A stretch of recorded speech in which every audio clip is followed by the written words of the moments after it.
ورحمة الله وبركاته. الحمد لله الذي أبدع الأفلاك والأرضين، والصلاة والسلام على من كان نبيا وآدم بين الماء والطين، وعلى آله وأصحابه أجمعين. أما بعد، فأعوذ بالله من الشيطان الرجيم. بسم الله الرحمن الرحيم. إن عبادي ليس لك عليهم سلطان. صدق الله مولانا العظيم، وصدق رسوله النبي الأمين المكين الكريم، ونحن على ذلك لمن الشاهدين والشاكرين، والحمد لله رب العالمين. آئیے سب سے پہلے ہم سب مل کر اپنے آقا و مولا تاجدار مدینہ، سرور قلب و سینہ، سرور کائنات، فخر موجودات، سیدنا احمد مجتبی محمد مصطفیٰ صلی اللہ تعالی علیہ وسلم کی بارگاہ بکس پناہ میں درود و سلام کا قیمتی ہار پیش کریں اور پڑھیں اللہم صلی علی سیدنا و مولانا محمد معدن الجود والکرم وآلہ وبارک وسلم. عظمتوں والا مہینہ ماہ شعبان تشریف لا چکا، جس کی عظمت کے لیے ہم عاشقوں کے لیے صرف اتنا ہی کافی ہے کہ اس مہینے کو سرکار دو عالم صلی اللہ تعالی علیہ وسلم نے شعبان و شہری، یعنی شعبان میرا مہینہ ہے فرمایا ہے، جس کی نسبت اللہ کے رسول نے خود اپنی طرف کر دی تو وہ چیز ممتاز ہو جاتی ہے. رسول اللہ صلی اللہ تعالی علیہ وسلم کی ذات والا خود بابرکت ہے، آپ کی ذات پاک خود بلند و بالا ہے، اور جس چیز کو حضور سے نسبت ہو جائے وہ چیز بھی بلند و بالا ہو جاتی. ورنہ میں اور آپ کتنے گنہگار ہیں، بدکار ہیں، سیاہ کار ہیں، لیکن اس امت کو افضل امت قرار دیا گیا. اس کی وجہ کیا ہے؟ کیا اس امت نے سائنس میں بڑی ترقی کی اس وجہ سے؟ کیا اس امت نے علم و دانش میں خوب ترقی کی اس لیے؟ کیا اس امت نے مال و دولت کے حصول میں خوب کامیابی حاصل کر لی اس لیے؟ کیا اس امت نے بہت زیادہ حکمرانی کر لی اس لیے؟ اس امت کو دیگر امتوں پر فضیلت کیوں عطا کی گئی؟ نہ مال و دولت کی وجہ سے ہے، نہ حکمت و دانائی کی وجہ سے ہے، نہ حکمرانی کی وجہ سے ہے، نہ حکومت و سلطنت کی وجہ سے ہے. اس امت کو تمام امتوں پر فضیلت صرف اور صرف اس لیے ہے کہ یہ امت سب سے افضل نبی کی امت ہے. نبی سب سے افضل ہیں تو پھر امت بھی سب سے زیادہ افضل. تو جس طرح دیگر امتوں سے اللہ نے ہمیں فضیلت عطا فرمائی، اسی طرح اللہ تبارک و تعالی نے اس ماہ مبارک کو علاوہ ماہ رمضان کے 10 مہینوں میں اللہ نے فضیلت عطا فرمائی. اور اللہ کے رسول صلی اللہ تعالی علیہ وسلم کا یہ معمول تھا کہ اس مہینے سے نہیں بلکہ اس سے پہلے جو مہینہ گزرا ماہ رجب سے ہی حضور دعا شروع کر دیتے کہ اللہ ہمیں رجب کی بھی برکتیں عطا فرما، اے اللہ ہمارے لیے شعبان میں بھی برکتیں عطا فرما. اور پھر حضور فرماتے دعا میں اے اللہ ہمیں ماہ رمضان نصیب فرما.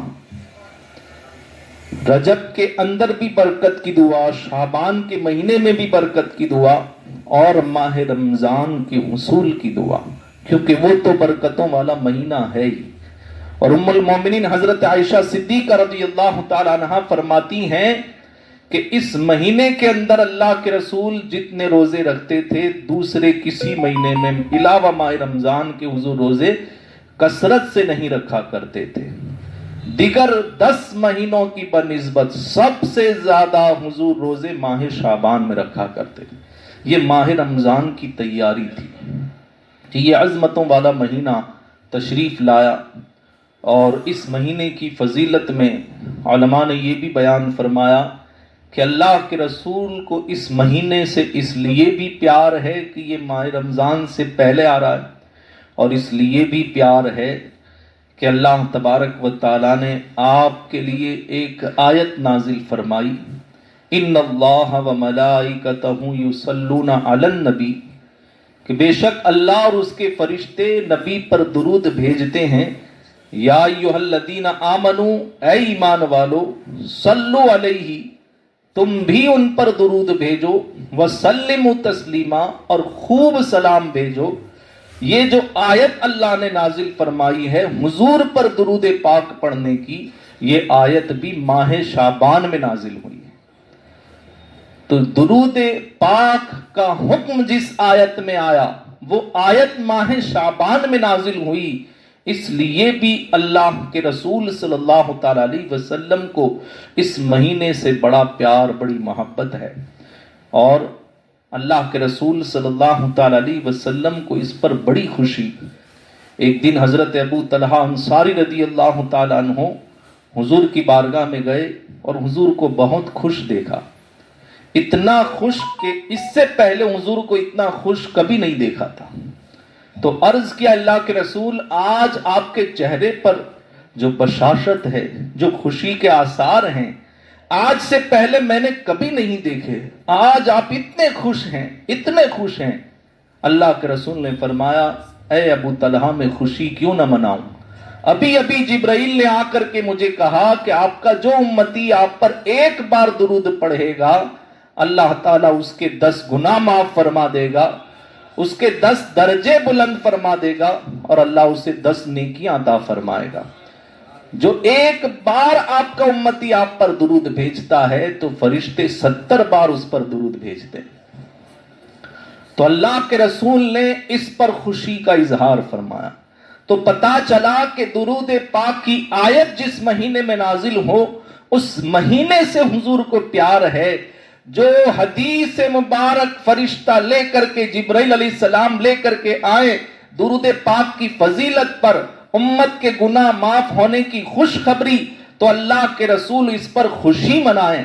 اور پھر اللہ کے رسول فرماتے ہیں کہ میں مکہ کے اس حجر کو، اس پتھر کو جانتا ہوں جو میرے اوپر درود پڑھا کرتا تھا. مکہ میں جو حضور پر پتھر درود پاک پڑھتا تھا، اللہ کے رسول فرماتے انی لعارفہ، ضرور ضرور میں اسے جانتا ہوں. جاننے کی وجہ کیا ہے؟ بہت سارے پتھر مکہ میں تھے لیکن کسی پتھر کے بارے میں حضور نے یہ نہیں فرمایا، لیکن خاص اس پتھر کے بارے میں حضور فرماتے ہیں میں اس پتھر کو جانتا ہوں جو مجھ پر درود پڑھا کرتا تھا. پتا چلا جو درود پڑھتا ہے حضور کے قریب ہو جاتا ہے، حضور سے اس کی پہچان بڑھ جاتی ہے. اللہ کے رسول نے اسی لیے فرمایا کہ کل قیامت کے دن مجھ سے سب سے زیادہ نزدیک میرا وہ امتی ہوگا جو مجھ پر سب سے زیادہ درود پڑھا کرتا ہوگا. اس لیے کثرت سے ہم درود پاک کا ورد کریں. یہ مہینہ آیت درود نازل ہونے والا مہینہ ہے، تو اس لیے اس مہینے میں بھی اور دیگر ایام میں بھی ہمیں کثرت سے درود پاک پڑھنا چاہیے. اس آیت کریمہ پر ہم تھوڑا غور کر لیں تو ہمیں درود شریف کی اہمیت معلوم ہو جائے گی. ایک طرف تو فرشتوں کا یہ عمل ہے کہ اللہ فرماتا ہے ان اللہ و ملائکتہ یصلون علی النبی، کہ اللہ اور اللہ کے فرشتے نبی پر درود بھیجتے ہیں. فرشتے وہی کام کرتے ہیں جس کا اللہ انہیں حکم دیتا ہے. وَيَفْعَلُونَ مَا يُؤْمَرُونَ، وہی کام کرتے ہیں اللہ نے جس کا حکم دیا ہوتا ہے. کبھی اللہ کی نافرمانی نہیں کرتے. ایک حکم اللہ کی طرف سے یہ بھی آیا تھا کہ جب اللہ نے ان سے کہا کہ اسجدوا لآدم، آدم کو سجدہ کرو، تو یہ بھی حضرت آدم علیہ السلام کو اللہ نے شرف عطا فرمایا کہ فرشتوں سے سجدہ تعظیمی کروایا.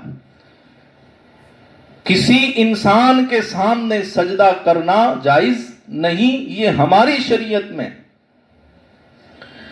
اللہ تبارک و تعالیٰ نے فرشتوں کو حکم دیا کہ حضرت آدم کو سجدہ کرو، تو حضرت آدم تو خدا ہے نہیں، ان کو سجدہ کرنے کا حکم کیوں دیا گیا؟ یہ سجدہ تعبدی نہیں ہے، یہ سجدہ تعظیمی ہے.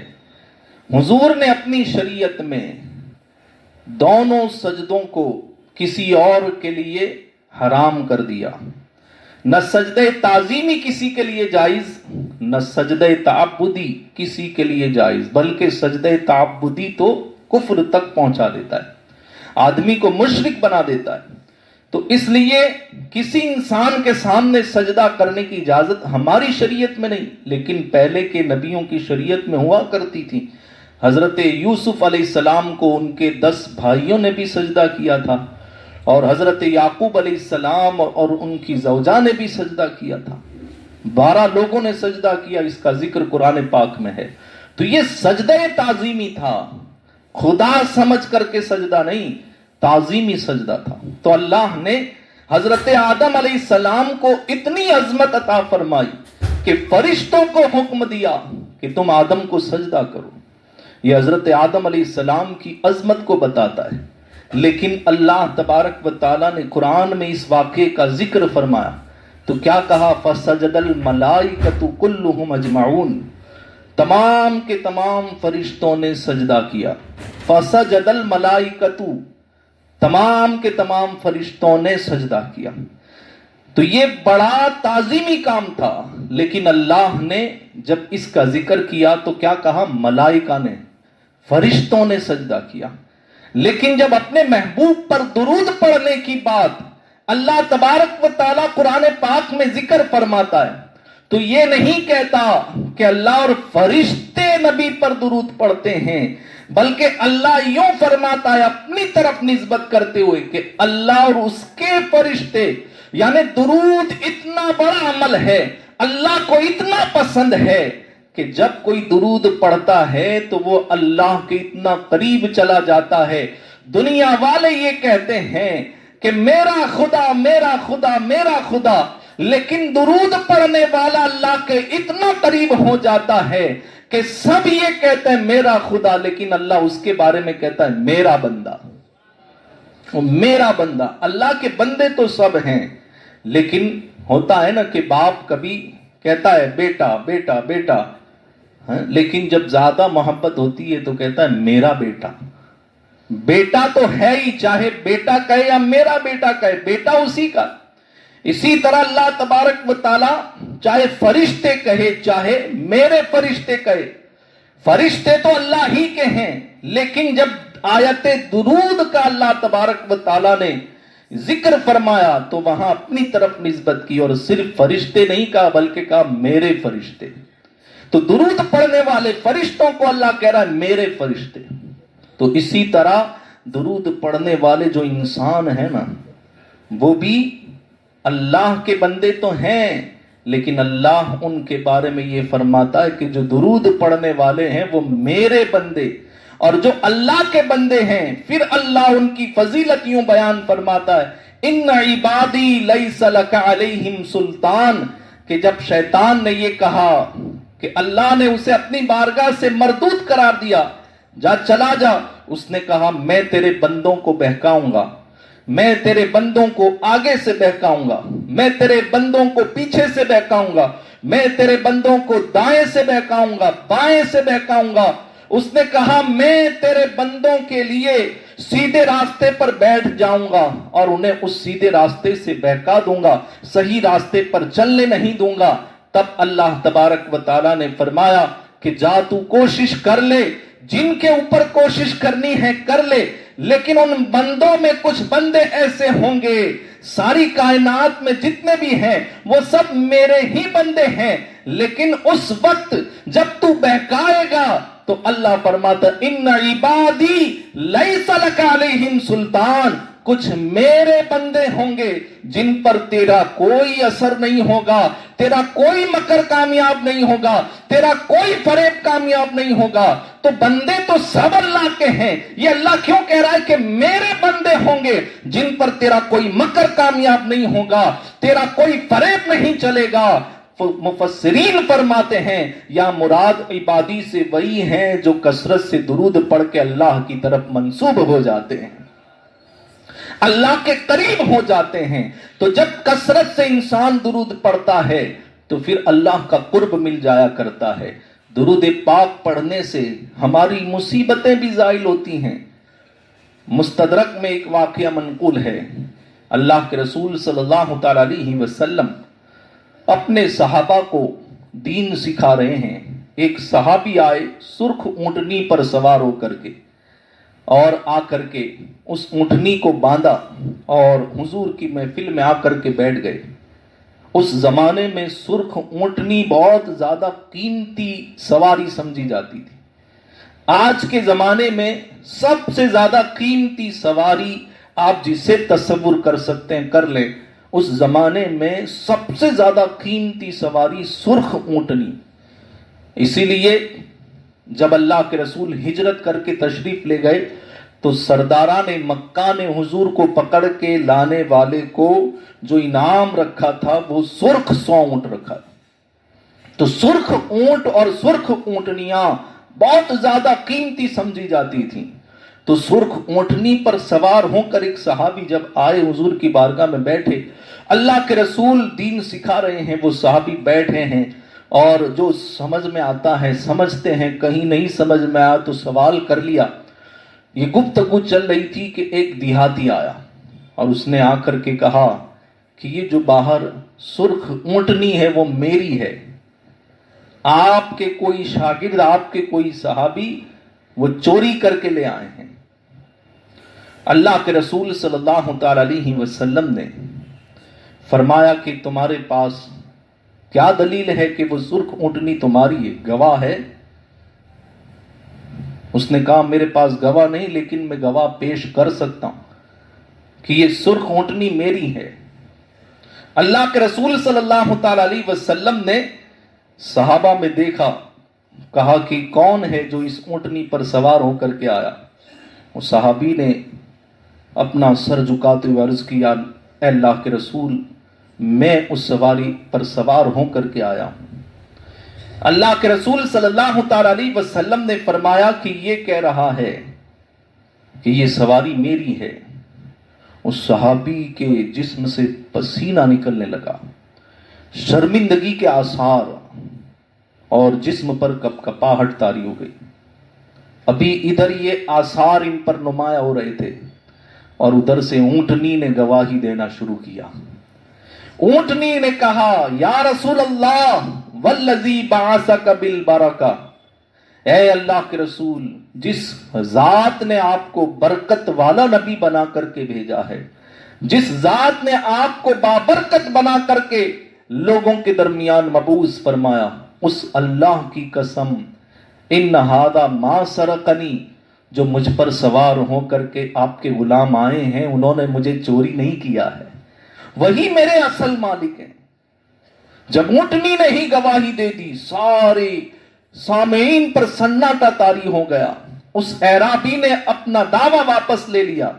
اللہ کے رسول صلی اللہ تعالی علیہ وسلم نے اپنے اس صحابی سے پوچھا، حالانکہ اللہ کے رسول تو دلوں کے حالات سے باخبر ہیں، لیکن لوگوں پر ظاہر کرنا تھا۔ فرمایا، میرے صحابی، اللہ نے تمہاری براءت کے لیے ایک اونٹنی کو زبان عطا فرمائی، اور اونٹنی نے فصیح زبان میں تمہارے اوپر جو تہمت لگی سی اس سے تمہیں بری کر دیا۔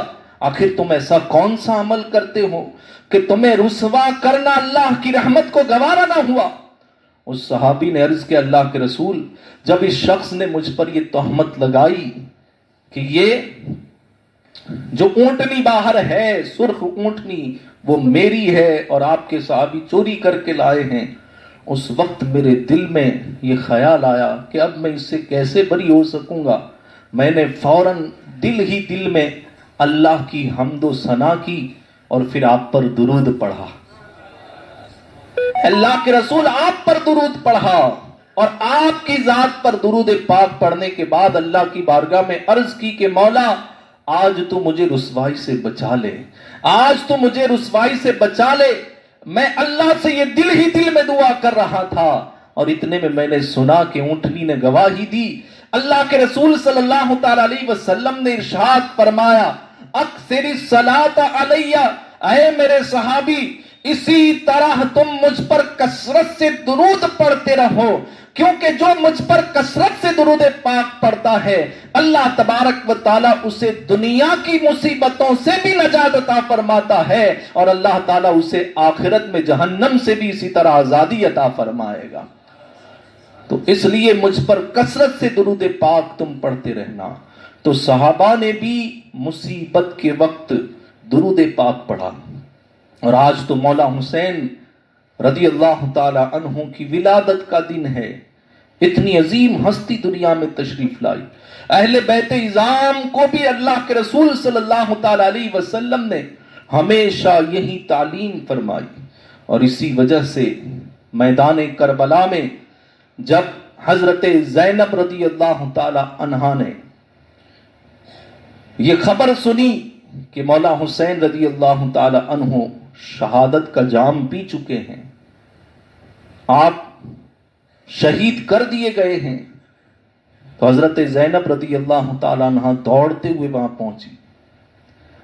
کربلا کے میدان میں اس ریگستان کے اندر جب حضرت زینب رضی اللہ تعالی عنہ نے, ایک بہن نے اپنے بھائی کی لاش مبارک کو دیکھا, اس کا اندازہ ایک بہن ہی لگا سکتی ہے کہ وہ کتنی دردناک تکلیف ہوگی, وہ کتنی ہولناک تکلیف ہوگی کہ مولا حسین رضی اللہ تعالی عنہ کا سر تن سے جدا اور جسم پر جگہ جگہ تیر ہیں, جگہ جگہ نیزوں کے زخم, جگہ جگہ تلواروں کے زخم, آپ کے مکمل جسم مبارک کو لہو لہان کر دیا گیا ہے. یہ منظر جب حضرت زینب رضی اللہ تعالی عنہا نے دیکھا, آپ کی زبان پر جو کلمات آئے وہ کتابوں میں لکھے ہوئے ہیں کہ حضرت زینب رضی اللہ تعالی عنہا نے چیخ کر کے کہا تھا یا محمد صلی علیک اللہ و ملائکۃ السماء, اے محمد اللہ کے رسول صلی اللہ تعالی علیہ وسلم. ان کی زبان پر یہ الفاظ آئے کہ اے محمد اللہ آپ پر درود نازل فرمائے اور آسمان کے فرشتے آپ پر درود نازل فرمائے.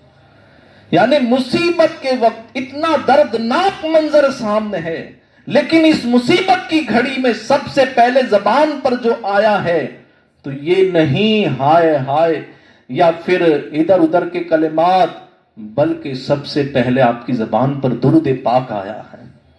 یہ اہل بیت کے خاندان سے درس ملتا ہے, یہ رسول اللہ کے گھر سے درس ملتا ہے کہ اگر مصیبتوں نے گھیر لیا ہو, مشکلات میں آپ پڑ گئے ہیں, مصیبتوں نے آپ کو پریشان کر دیا ہے, تو ایسے وقت میں اگر مشکلات سے بچنا چاہتے ہیں, مصیبتوں میں اپنے دل کو سکون دینا چاہتے ہیں, ان مشکلات کی وجہ سے سینہ بھاری ہو چکا ہے, اس سینے کو ہلکا کرنا چاہتے ہیں اور اپنے آپ کو پرسکون کرنا چاہتے ہیں, تو نبی پر درود پاک پڑھا کرو.